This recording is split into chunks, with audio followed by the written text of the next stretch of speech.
Assalamualaikum warahmatullahi wabarakatuh. Waalaikumsalam warahmatullahi wabarakatuh. Sebelum memasuki pembelajaran, silakan pimpin dulu doanya. Sebelum kita mulai pembelajaran hari ini, alangkah baiknya kita berdoa terlebih dahulu. Berdoa menurut kepercayaan masing-masing dimulai.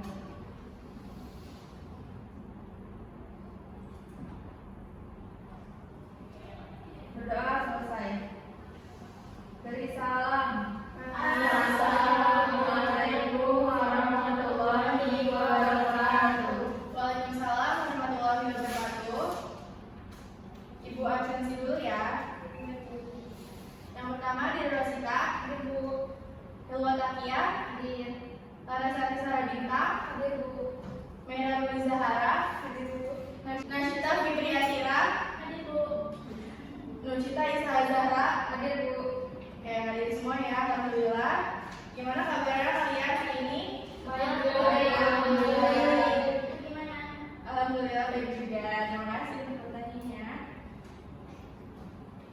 Nah, sekarang kita masuk ke materi menganalisis informasi lisan. Sebelum masuk ke materi, Ibu akan menanyakan terlebih dahulu kepada kalian. Menurut kalian itu menganalisis informasi lisan apa? Suatu kegiatan untuk mengkaji tujuan dari informasi lisan. Ya, betul ya.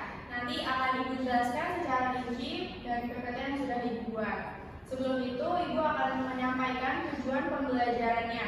Yang pertama, mengidentifikasi jenis-jenis informasi lisan, memahami konsep menganalisis informasi lisan. Dari pemahaman konsep itu, kalian akan menemukan perbandingan dari analisis informasi lisan. Tentunya, dalam menganalisis informasi lisan, kalian akan berhubungan dengan perbandingan. Yang terakhir, kalian akan menyajikan hasil analisis secara lisan. Adapun manfaat pembelajaran dari materi menganalisis informasi lisan. Yang pertama, memunculkan pemikiran kritis dalam membacakan masalah. Memahami komunikasi lisan atau yang disampaikan secara lisan. Jadi kalian tuh bakalan tahu tujuan dari informasi lisan itu seperti apa. Dapat berkomunikasi atau mengkomunikasikan dengan efektif dan meningkatkan kemampuan komunikasi. Baik ya, langsung saja ke materinya. Sini ada menganalisis informasi lisan. Yang pertama, pengertian dari informasi. Jadi kalian itu Ibu akan jelaskan terlebih dahulu dari pengertian informasi, setelah itu informasi lisan, lalu baru menganalisis informasi lisan. Jadi biar kalian tuh paham dulu apa sih pengertian dari masing-masing tersebutnya. Yang pertama ada informasi.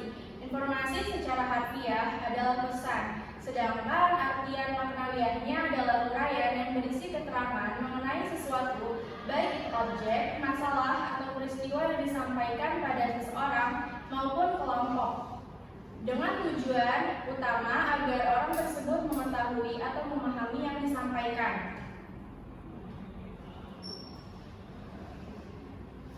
Selanjutnya, informasi lisan. Informasi lisan adalah jenis informasi yang menyampaikannya melalui secara langsung lewat ucapan atau oral. Informasi lisan ini bisa diterima melalui berbagai media yang melibatkan pendengaran. Nah, menganalisis informasi lisan. Menganalisis informasi lisan adalah proses untuk memeriksa, memahami, menafsirkan, dan mengevaluasi informasi yang disampaikan secara verbal melalui komunikasi lisan. Selanjutnya, jenis-jenis informasi lisan. Di sini ada dua jenis-jenis informasi lisan. Yang pertama audio dan yang kedua audiovisual. Audio itu sumber informasi yang hanya dapat diperoleh melalui indera pendengaran karena hanya berupa suara. Jadi cuma hanya pendengaran saja, kalian bisa dengerin itu doang. Contohnya itu rekaman suara dari radio. Yang kedua audiovisual. Nah, kalau misalkan audio itu kan kalian cuma dengerin. Kalau audiovisual itu kalian juga bisa melihat visualnya seperti Ibu sekarang. Kalian bisa mendengar suara Ibu dan juga bisa melihat Ibu. Contohnya itu televisi. Di televisi itu ada apa? Berita, kan? Yang kedua ada pakar atau ahli. Yang ketiga ada HP dan juga internet. Dari HP dan juga internet ini contohnya itu ada YouTube, TikTok, Instagram, dari Reels ya, kalian tuh pasti bakalan udah nggak asing dari aplikasi itu karena kalian setiap hari pasti akan ke aplikasi itu ya kan. Selanjutnya menganalisis dengan membandingkan informasi lisan. Nah, kita udah masuk ke menganalisis dari perbandingan tersebut. Di sini berdasarkan objek yang pertama, objek informasi lisan mengacu pada topik atau materi yang dibicarakan atau disampaikan melalui media lisan yang mencakup segala sesuatu yang menjadi fokus lisan antara pembicara dengan pendengar. Yang kedua, berdasarkan tutur penuturan. Tutur penuturan dalam informasi lisan mengacu pada cara seseorang menyampaikan suatu informasi. Jadi, ketika kalian berhadapan dengan informasi lisan, kalian itu harus mendengarkan dan juga menyimak. Jadi, kalian bisa tersampaikan informasi yang diberikan oleh pembicara kepada kalian. Jadi, kalian bisa tahu tujuannya itu apa. Nah, selama tutur penuturan, penutur menggunakan berbagai kata atau kalimat untuk memperkaya pengalaman pendengar, seperti penggunaan kata figuratif, kata sapaan, ekspresi wajah, intonasi, dan gerakan tubuh. Jadi nanti kalian harus disimak secara seksama. Dan ini ada tujuan menganalisis informasi lisan. Tujuan dari analisis informasi lisan untuk memperoleh pemahaman yang mendalam tentang isi pesan, struktur komunikasi, argumen yang disampaikan, dan dampak yang dihasilkan. Selanjutnya, langkah-langkah menganalisis informasi lisan. Di sini ada pendengaran aktif. Jadi ketika kalian berhadapan dengan informasi lisan, itu harus didengarin benar-benar biar kalian itu bisa memahami dengan baik apa yang dikatakan oleh pembicara.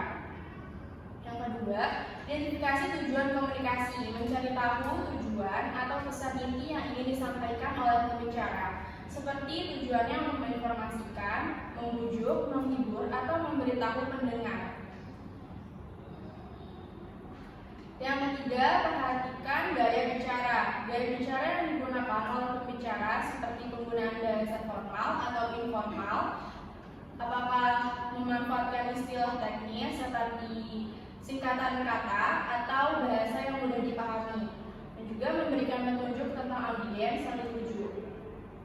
Yang keempat, ini penting banget ya buat kalian mencatat poin penting selama atau setelah mendengarkan informasi lisan, berupa gagasan utama dan contoh yang relevan.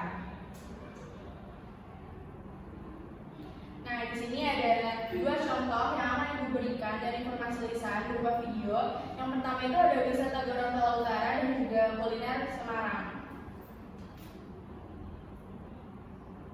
Yang pertama, informasi lisan wisata Gorontalo Utara. Kalian simak baik-baik ya.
Nah, udah kebayang ya dari informasi lisan itu seperti apa?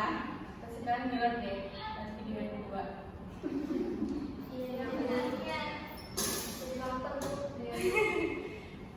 Dari video yang udah ibu berikan, membayangkan informasi lisan itu kayak gimana?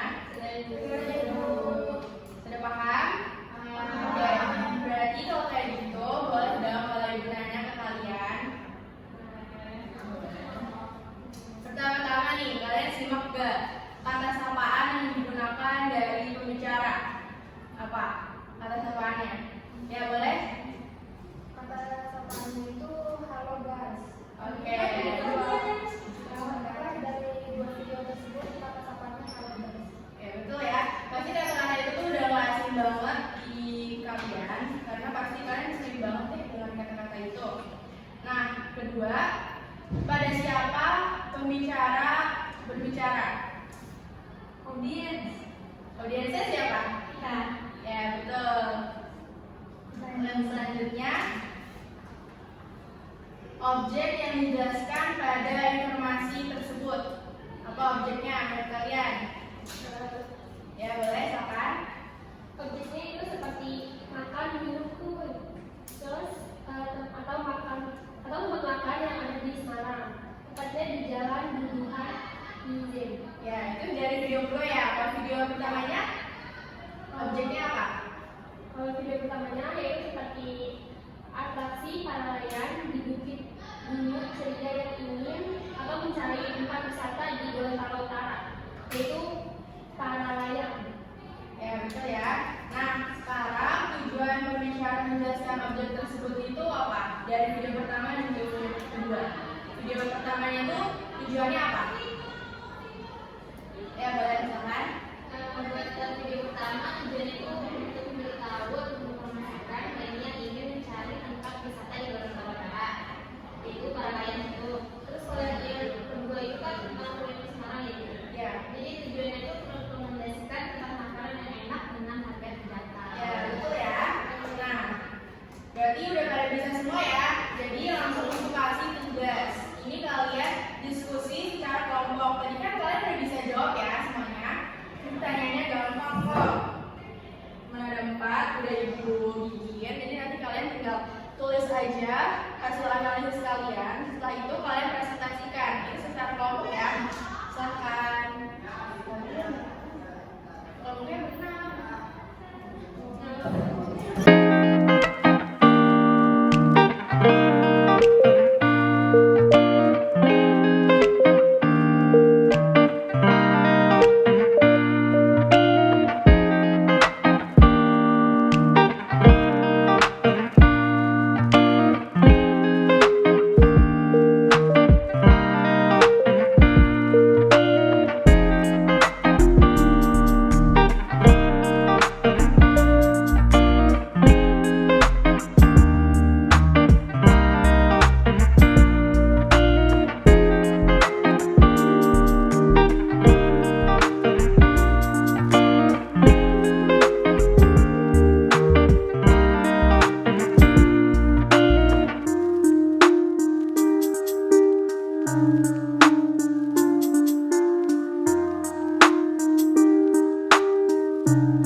Objek yang dijelaskan pada informasi lisan itu dalam wisata Gorontalo Utara itu atraksi para layang di Bukit dan Ceria, kemudian di kuliner Semarang itu makan minumku atau tempat makan yang ada di Semarang. Kepada siapa pembicara berbicara dalam wisata Gorontalo Utara dan kuliner Semarang, yaitu audiens atau kita yang mendengarkan dan melihat video tersebut. Yang ketiga itu kata sapaan yang digunakan oleh pembicara. Itu seperti halo guys kalau di wisata Gorontalo Utara, dan untuk kuliah Semarang juga sama, yaitu halo guys. Tujuan berbicara menjelaskan objek. Kalau di wisata Gorontalo Utara, tujuan berbicara menjelaskan objek itu untuk memberitahu atau menginformasikan bagi yang ingin atau sedang mencari tempat wisata di Gorontalo Utara. Sedangkan untuk tujuan pembicaraan menjelaskan objek dari kuliner Semarang itu merekomendasikan tempat makan yang enak dengan harga terjangkau. Baik, terima kasih ya untuk hasil diskusinya. Silahkan duduk kembali ke tempatnya masing-masing. Terima kasih.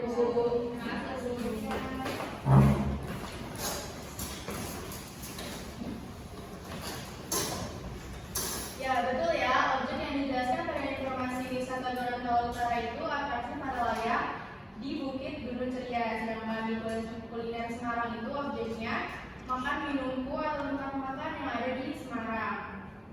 Nah, untuk tujuannya itu memberitahu, menginformasikan bagi yang ingin mencari tempat wisata di Gorontalo Utara. Sedangkan pada kuliner Semarang merekomendasikan tempat makan yang enak dengan harga terjangkau. Ya, dari sini dapat Ibu simpulkan, jadi kalian sudah bisa menganalisis informasi lisan berdasarkan objek dan untuk penuturan kata yang baik. Nah, waktunya sudah sebentar lagi. Di sini Ibu akan memberikan tugas kepada kalian untuk pertemuan selanjutnya. Kalian tolong membaca materi untuk pertemuan selanjutnya ya. Jadi dibaca dan juga dipahami. Jadi nggak cuma dibaca aja, jadi harus dipahami biar nanti ketika bertemu lagi dengan Ibu di materi selanjutnya kalian sudah bisa memahami dan juga bisa tahu. Jadi kalau misalkan Ibu tanya, kalian langsung bisa. Jadi tinggal dijelasin secara rinci, oke? Silakan dipimpin doanya. Ulang. Sebelum mengakhiri kegiatan belajar hari ini, sebaiknya kita berdoa dimulai.